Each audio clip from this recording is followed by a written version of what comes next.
નમસ્કાર દર્શક મિત્રો, ન્યૂઝ 9 ગુજરાતીમાં આપનું હાર્દિક સ્વાગત છે। હું દક્ષા રાવળ। જોઈએ આજના સમાચાર।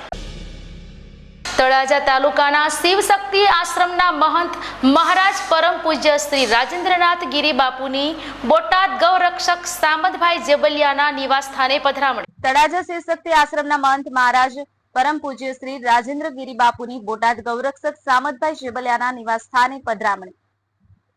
સમગ્ર કાઠી ક્ષત્રિય સમાજનું અને સંત સમાજનું ગૌરવ અને તળાજા તાલુકાના સખવદરના શિવશક્તિ આશ્રમના મહંત મહારાજ પરમ પૂજ્ય શ્રી રાજેન્દ્રગીરી ગુરુ મહંત શ્રી રતનગીરી બાપુ બોટાદના બહુમુખી પ્રતિમા ધરાવતા અને અનેક સામાજિક ધાર્મિક રાજકીય સંસ્થા સંગઠનો સાથે જોડાયેલા બોટાદના જાણીતા ગૌરક્ષક સામતભાઈ જેબલિયાના નિવાસ સ્થાને પધારતા સામતભાઈ જેબલિયા દ્વારા કાઠી ક્ષત્રિય સમાજની પરંપરા મુજબ મહંત શ્રી રાજેન્દ્રગીરી બાપુને પ્રસાદ ધરી પુષ્પમાળા પહેરાવી રજવાડી કેસરીઓ સાફો બાંધી શક્તિરૂપેણ રજવાડી તલવાર અર્પણ કરી રજવાડી ઠાઠથી વિશેષ સન્માન કરી પરમ પૂજ્ય મહંત મહારાજ શ્રી રાજેન્દ્રગીરી બાપુના આશીર્વાદ પ્રાપ્ત કરી ધન્યતા અનુભવે।